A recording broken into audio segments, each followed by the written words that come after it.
万一，我是说万一，死刑如果真的判错了怎么办啊？小夏，如果你是担心将来会担责任的话，我可以很负责任的告诉你，这个责任咱俩担定了，谁也跑不了。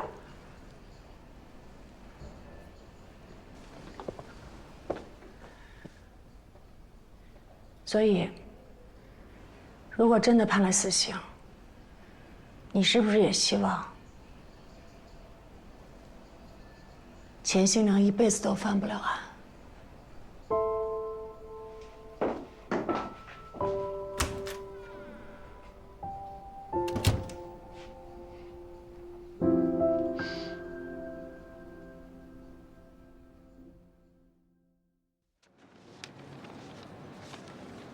你还在翻资料啊？我都快烦死了。你们审委会的结果还没下来？没有，不知道什么时候才能出结果。你们案子啥时候判呀？没给信儿，等着吧。菜单给我一下，谢谢。怎么不点菜啊？看一下，我随便点了几个。你点就行了，你点吧。看看，他点好了是吧？那你就上就好了。好。什么事那么着急啊？先吃口东西，不着急。你赶紧说吧。没事儿，就是吃个饭。顺道通知一下二位，我要结婚了，做这个事儿。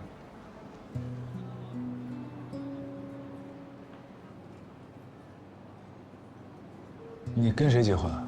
军区副司令方连明，你们认识吗？他闺女。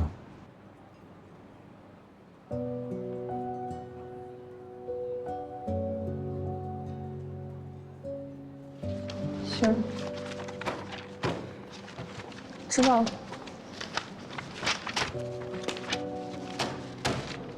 知道了。老于，我不想跟你发火，但我确实有点生气。我生气的不是你突然要结婚这事儿，也不是咱俩曾经好过，这事儿我早就过去了，无所谓。我生气的是你这种方式和态度。永远都是这种于高远方式，看似漫不经心，其实就是精心策划过的来通知我们两个。我们都很忙的，搞得好像我们好像是你的什么代办事务一样。我不想成为你的代办事务。恭喜你，慢慢聊，我走了。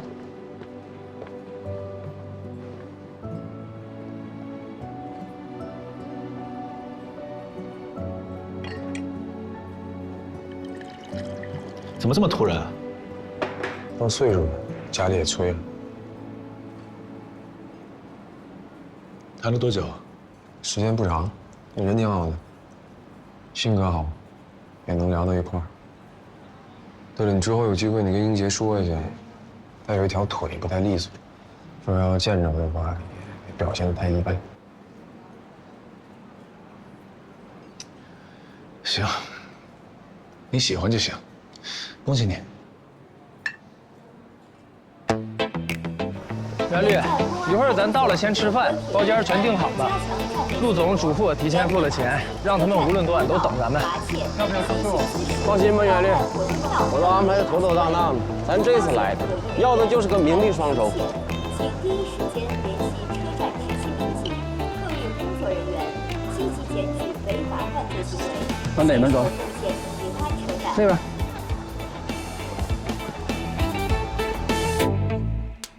我一直都相信，在法律面前人人是平等的。啊，就凭一张破纸，就能把害死我女儿的主犯放跑？我不信。如果真的是那样，对不起，我后半辈子什么都不做了。我可以抛家舍业，我就跟他磕到底了。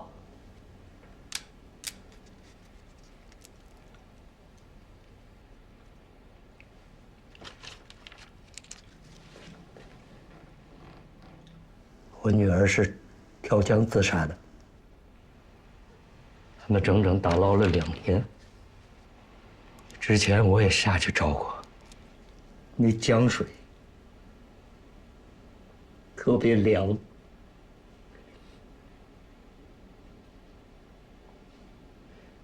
我女儿在那水里泡了2天。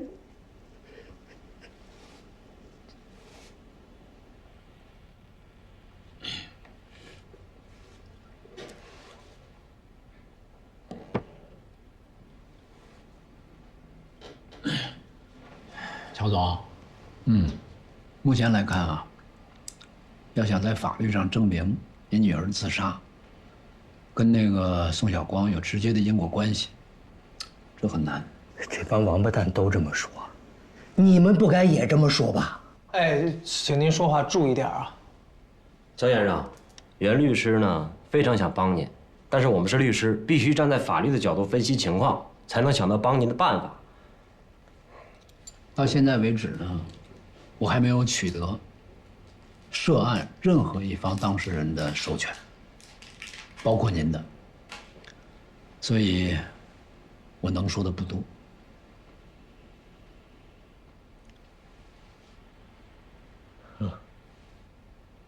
不多，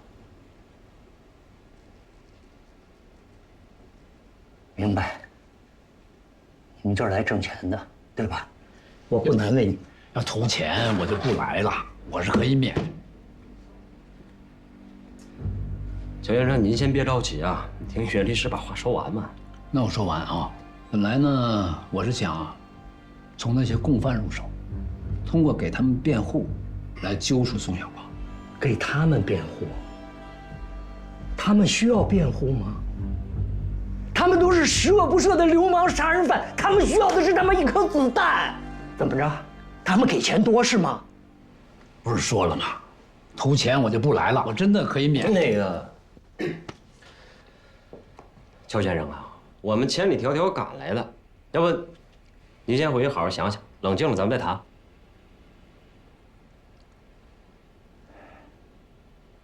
你们都是一丘之貉。哎，我可以免费的。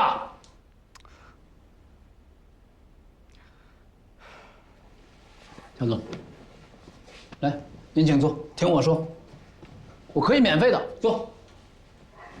我们可以从刑复民，就是从刑事诉讼附带民事诉讼入手。您是被害人的家属，我可以做您的代理，要求被告人赔偿。我不需要赔偿，不缺钱。啊，你不缺钱，我也可以免费啊。他赔得起我女儿的命吗？我要的就是把宋晓光揪出来，让他伏法。对呀，把宋晓光揪出来，对吗？我们来，把他揪出来，伏法。但前提条件，你要相信我们，信任我们，听我的，可以吗？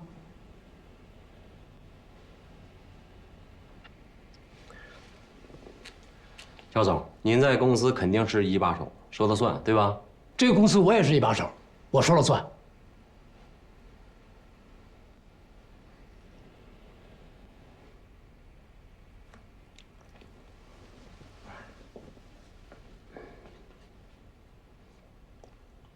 还整了？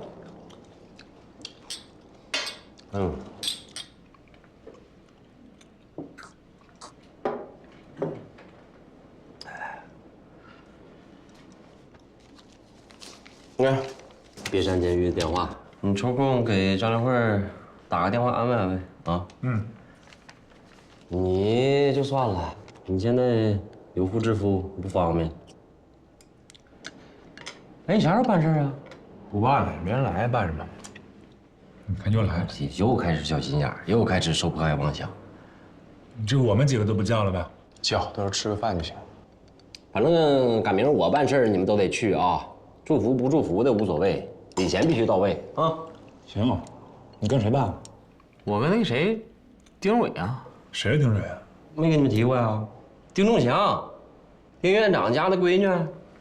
什么时候的事儿啊？虽然我人在北京，但是我的心呐都在南云，内心深处吧，我一直把自己当成南云人民的半个儿子。你真是什么都不耽误啊！被害人家属联系了吗？拜礼都签完了，挺顺利的，就是钱有点少，为了正义是吧？不是，怎么钱有少？不挺有钱的吗？哎呀，一根筋，那老轴了，我费老劲才说明白。他要不一根筋的话，这事还真办不成了。好几个被害人都打算放弃了，我好说歹说劝回来的。这个案子是他给你介绍的？啊？于高远啊，你作为审判员，你给被害人介绍律师，这合适吗？哎呀，那能不能代理，不也得看人家的意愿吗？那恰好人家愿意啊。那他给律师介绍业务也不合适啊。你本身你就在法院工作，你自己都不尊重法律，不尊重程序，你怎么让别人尊重啊？那怎么的？咱就坐着就干唠论道，等宋晓光自己从精神病院里边走出来。哎，还是说我直接找院长，我说院长，您得舍得一身剐，宋晓光宋书记必须得拉下马，乌纱帽咱别要了。你别跟我说那些，咱们都学过，实体正义一定要依附于程序正义实现才有意义。你这么干的意义在哪儿啊？行，那我问你，正义迟到了，你觉得还算正义吗？等5年、10年、50年，宋晓光儿孙满堂寿终正寝的时候，临死的前一天说：“哎，你有罪，抓你！”你能接受吗？那我问你，正义迟到怎么就不算正义了呢？他是不是比没有到强？你可以说这个正义有瑕疵，但是你不能不承认它是正义啊！你别跟我扯这些哲学道理。在这个案子上，宋晓光站在被告席上是最简单、最直接的正义，这都办不到，说什么其他别的？哎，我问你，我吃你回扣了吗？你要吃了回扣，这行了，怎么吃着吃着又成辩论环节了呢？那好不容易聚一次，就别吵了呗。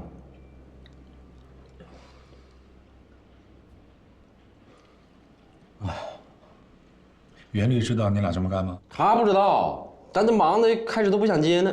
真忠，我跟你说，你就是双重标准。我怎么双重标准了？都是流氓罪。王有喜的案子，你先判顶格不够，你给人加刑。到了宋晓光这怎么了？换副嘴脸了。普通老百姓好欺负，使劲掐；干部子弟有背景，就程序正义了。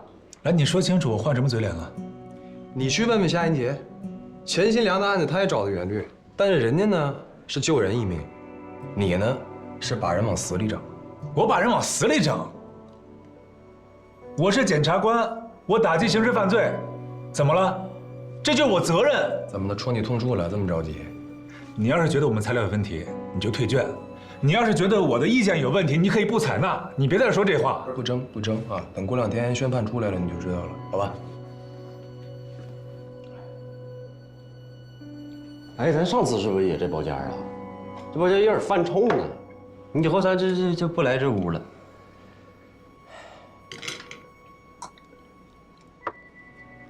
你说咱们班啊，来滨江就你们仨，那关系咋处的这么好呢？啊，对了，那个夏银杰那个案子啊，袁律不一定能接。我觉得那个钱新良80%死定了。哎，哪儿能买着那个解放鞋？还能买着？哪儿能买着解放鞋啊？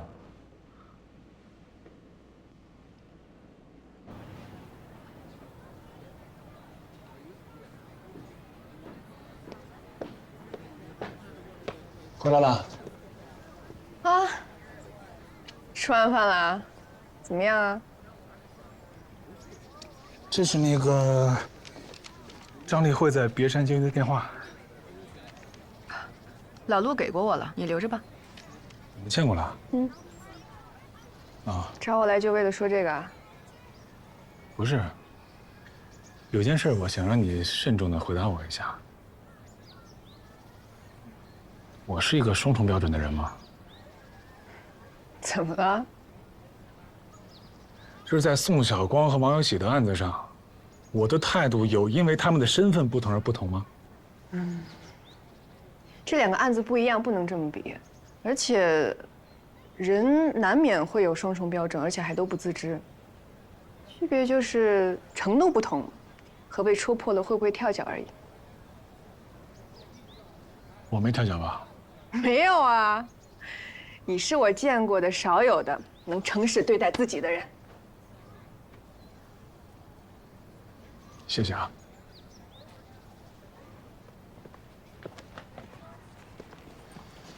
其实，每次在我特别自我怀疑和沮丧的时候，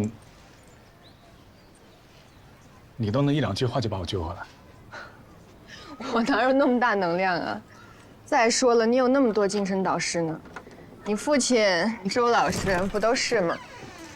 那不一样，他们是教育我，你是真的能理解我，这很重要啊。其实吧，这么多年，我只有对你是从来不设防的。我知道。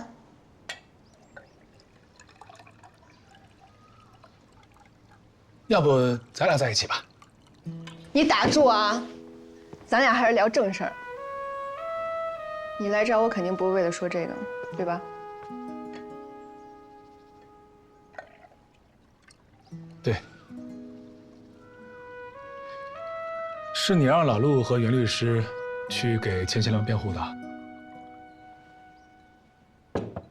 对。但是老陆觉得难度太大，不想做无用功，没答应。这件事，我知道你要说什么，但我很可能不再是这个案子的审判员了，所以我认为我可以帮钱新良介绍律师。在这件事上，我站于高远。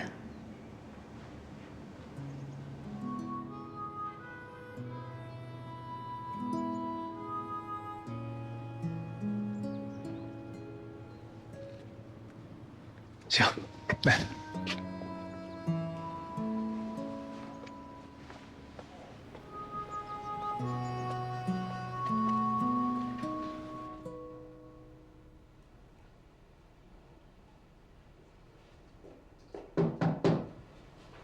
哎，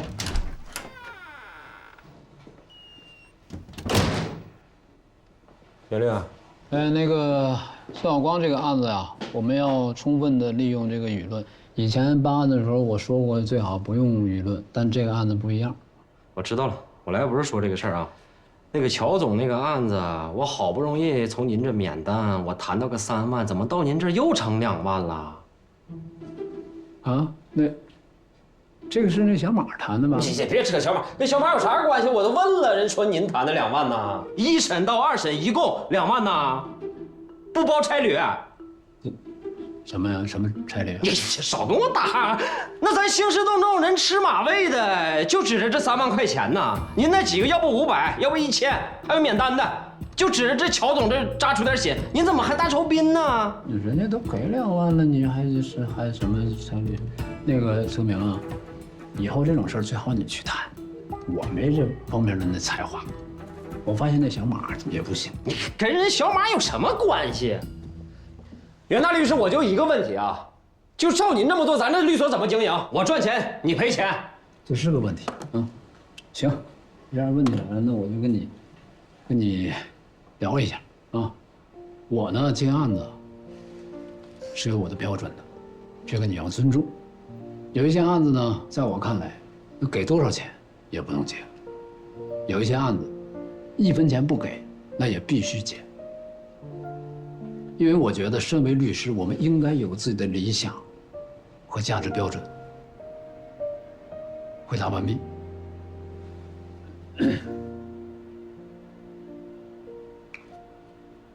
受教了，是吧？哎，我这正好有一个案子，符合您的价值标准，1分钱也没有，简直是为您量身定做。我说说。秋明啊，哎呀，我有点累了。这个孙晓光这案子挺费神的，啊，我得去睡了啊。靠这歇着，我说我的。不，你我给你讲讲，有点累了。那案子1审没下来，嗯，可能判死刑。咱要做的是2审辩护啊，而且这么多年啊，我没听说过哪个案子已经判了死刑还能翻过来的。死刑辩无罪，刺激不刺激啊？不管了。啊，这不符合您的价值观吗？那行，那算他孙子倒霉啊！您快歇着吧。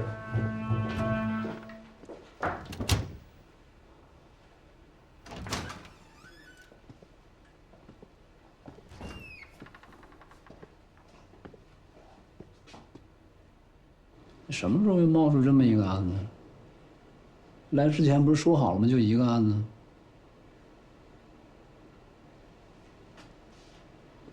睡觉，我又不是孙猴子，能勾生死簿。王有喜的案子，你先判顶格不够，你给人加刑。你去问问夏英杰，钱新良的案子他也找的原律，但是人家呢是救人一命，你呢是把人往死里找。我不想手上沾血，这个责任咱俩担定了，因为死刑判决不是审委会宣布的，是我们，你和我做出了死刑判决。小夏，我是检察官，我打击刑事犯罪，这就是我责任。小陈，小陈，走吧。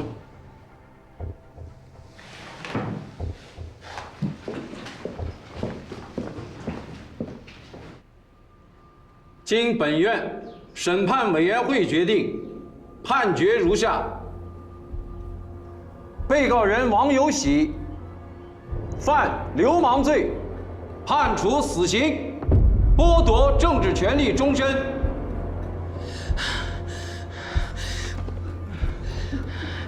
被告人梁月敏犯流氓罪，判处死刑，缓期2年执行。不行，剥夺政治权利终身。不行，不行，不行，我就死，我们错了，我们错了，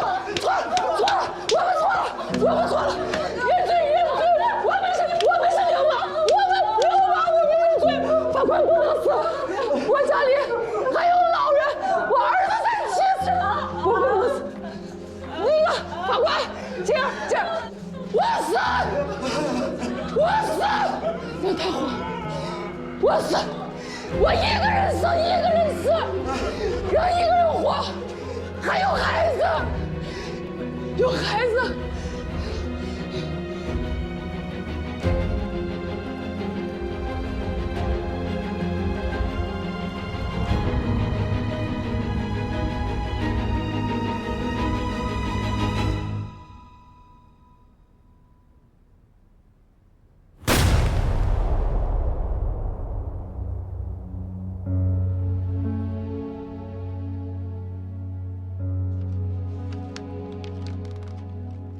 依据《中华人民共和国刑法》第43条、第53条和全国人民代表大会常务委员会关于严惩严重危害社会治安的犯罪分子的决定第1条之规定，判决如下：判处被告人钱新良死刑，剥夺政治权利终身。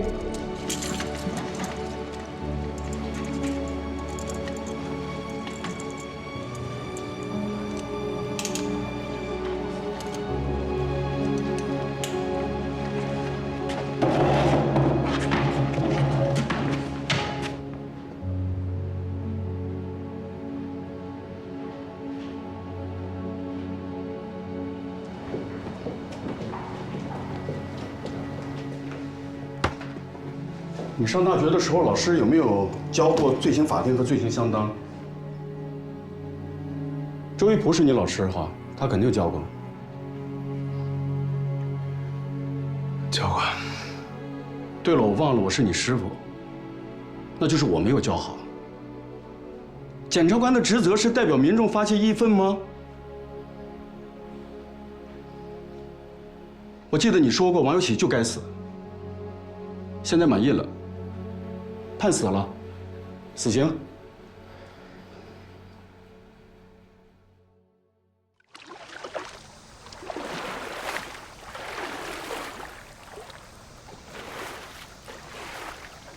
我说你在找什么呀？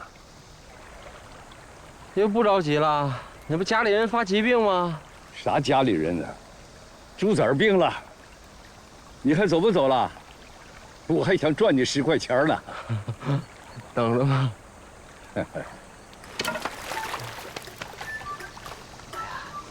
哎，大爷，那前2月是不是涨水了？对，涨的能有这么高，整个河面上能有60来米，现在也就30多米吧。刚才过来那个是下水村儿。你刚才那个趟水那个地方，就是捞出死人的地方。哎，不是说还有块尸体在那个小树林里吗？那小树林在哪儿啊？啊，那边，看见没有？对面呢。啊，那这咋过去啊？往前7百里地有座浮桥，你坐我这拖拉机也得开上一阵子。哎呀，那是就一座桥啊。到水浅的地方你能趟过去。那涨水的时候呢？那就看你水性怎么样了。水性好能游过去啊。不好。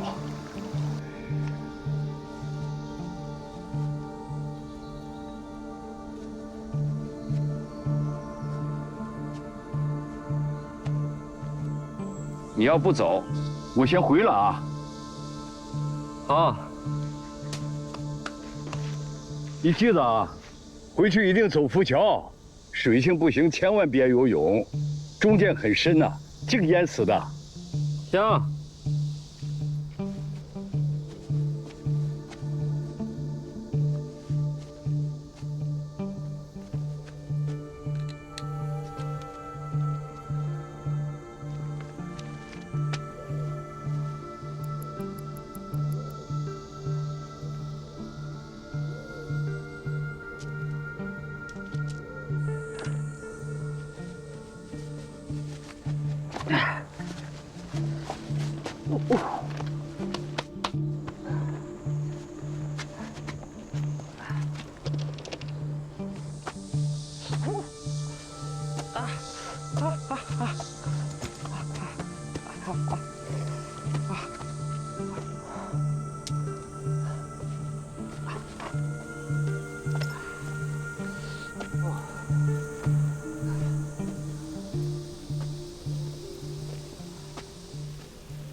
服务员，给我来100瓶酸奶，100瓶。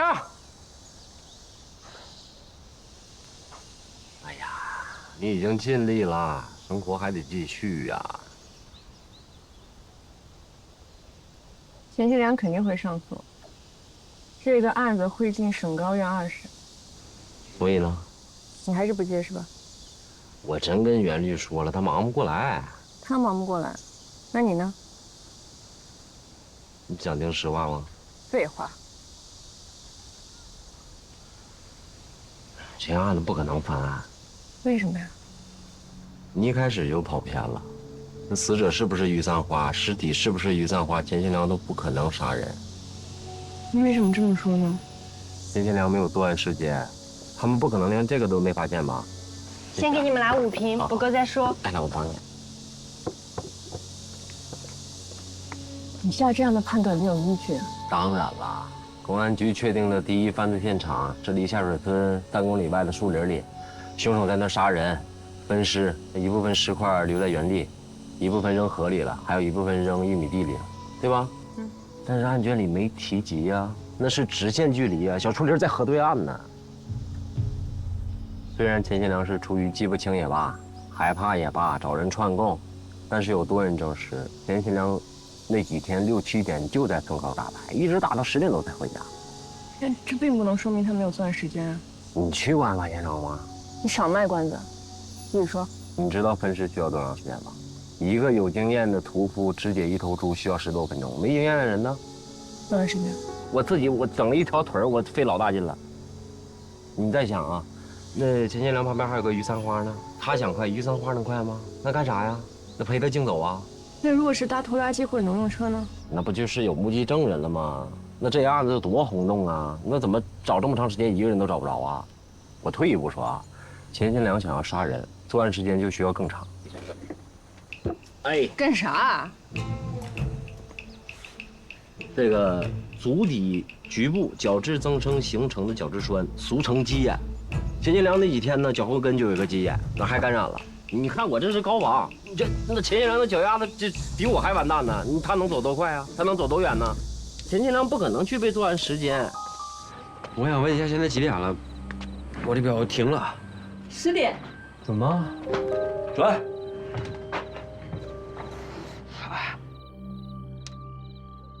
你就算推荐也没有用，所以我为啥说他揣着明白装糊涂呢？知其不可而为之，那是袁律，不是我。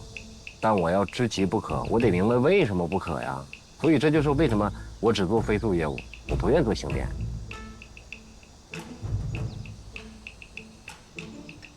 得，都你的，都你的了。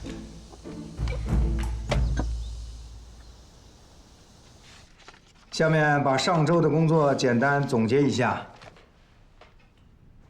上周我们诉的几个案子，都取得了满意的判决结果，特别是王有喜、梁月敏流氓案，一个死刑，一个死缓，判决收到了很好的社会效果啊。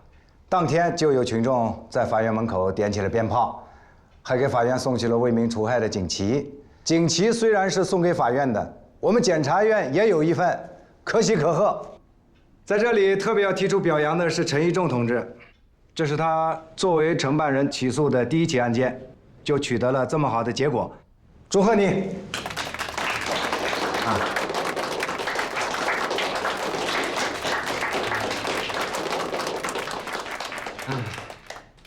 还有钱新良杀人案也很圆满。检察长，我觉得王有喜的案子判重了，咱们能不能提出抗诉啊？怎么了？不是你要求法定刑以上量刑的吗？对，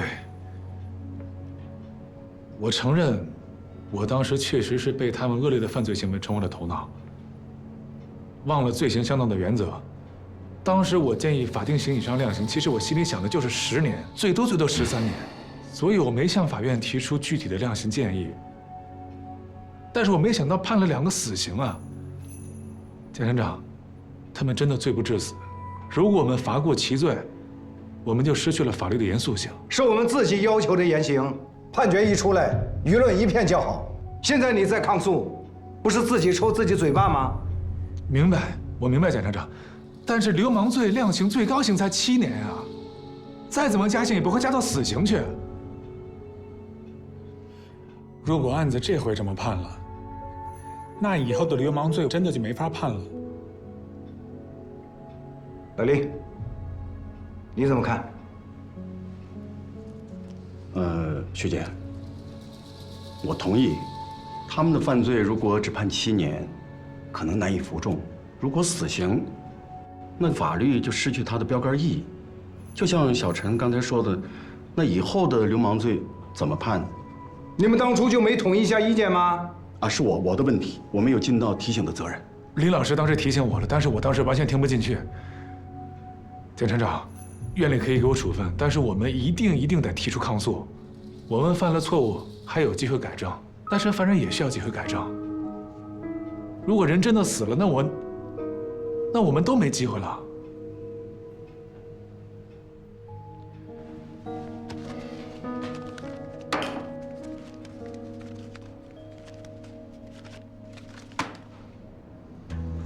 大家的意见呢？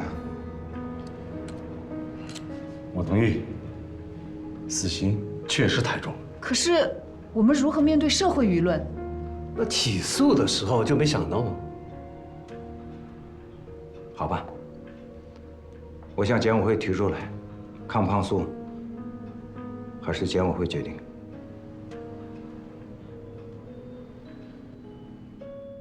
滨江市中级人民法院公开审理由滨江市人民检察院提起公诉的姚波流氓团伙案再次开庭。带被告人。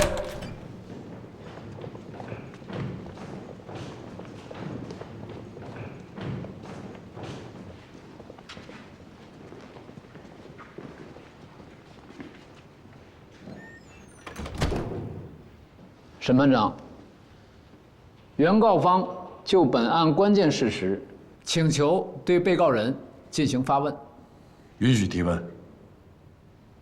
被告人，现在本辩护人就起诉书指控你的犯罪事实进行询问。起诉书明确指控你长期用裸照控制被害人乔媛媛，并且强迫他跟团伙其他成员也发生性关系，还让他拿2万块钱赎买底片，情况是否属实？你对此有无异议？那裸照就是小光拍的，他玩腻了才把乔岩转给我。还有那2万块钱也是小光要的，我就没想明白，他能为这点事儿跳江？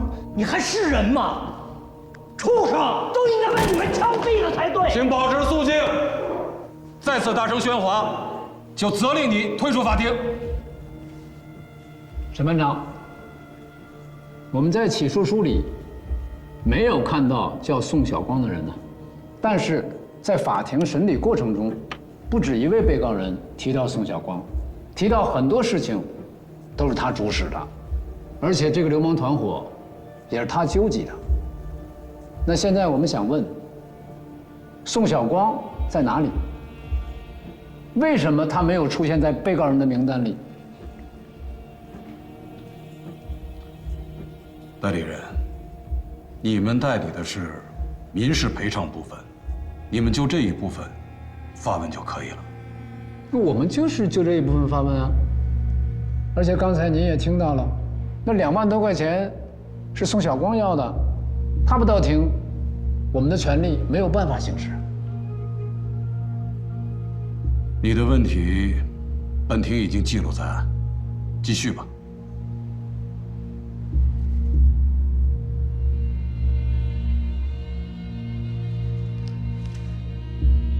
被告人，起诉书指控你在1年多的时间里多次打砸云上夜总会，给我的当事人直接造成了10多万的经济损失。对此，你有什么话可说？带头的是宋晓光，我不敢不去。我要是不去，他就执行家法。家法？什么家法？轻的打一顿，重的落彩。你们看，这就是他执行的家法。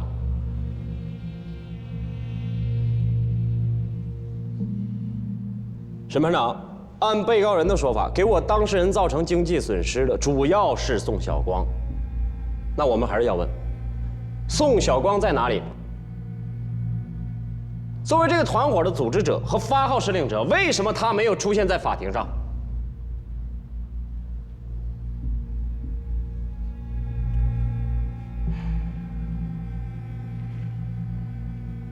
请法庭回答我们的疑问。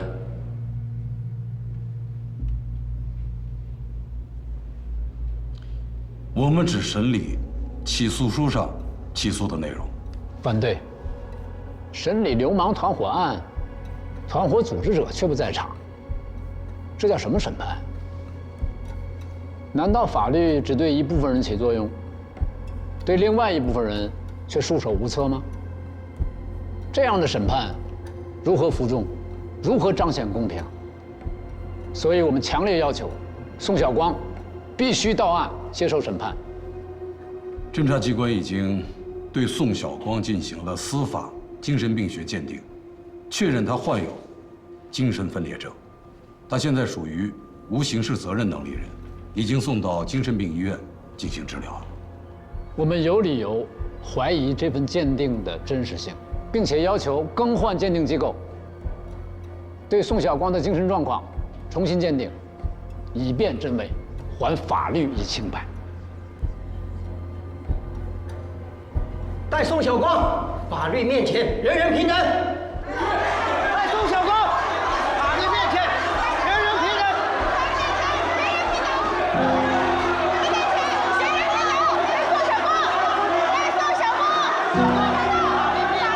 肃静！肃静！肃静！现在休庭。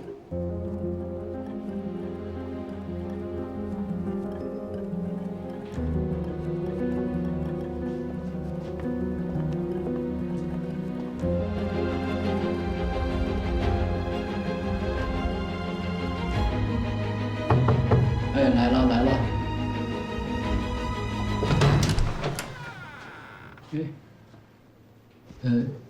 您找谁？我找您。您是？我叫夏英杰，我是陆泽明的同学。当时李香案的时候跟您见过。李香案。一开始是在学校见过您，后来一块儿去的南语。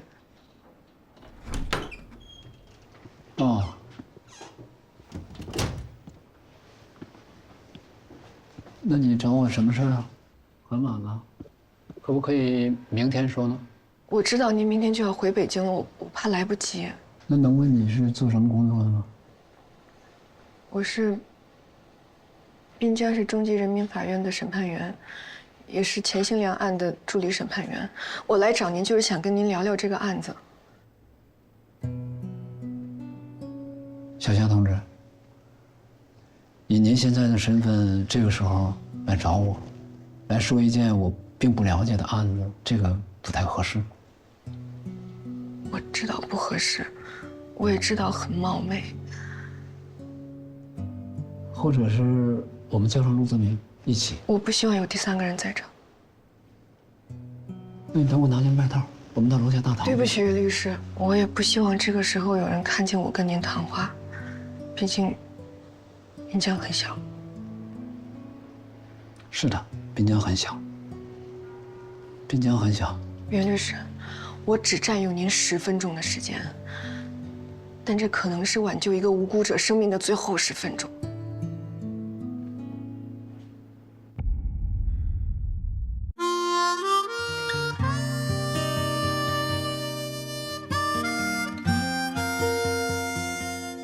再道别，时光也不回首，再沉重，青春也如海流，就约定奔赴各自的路口，也要将同样的梦守候。有的花等了等又流走，有的路崎岖多风雨骤，别担心，疲惫了就无从解忧。我微笑代表懂你感受，那些委屈苦痛蔓延在夜的尽头，也曾追问自己勇气还够不够。有一颗心闪烁，仿佛在问候，那是你来时许下的梦。生活的渴依旧，不再脆弱的双眸，花开无声，就在不经意的时候。平凡的路，写就不平凡的梦。我会一直伴你左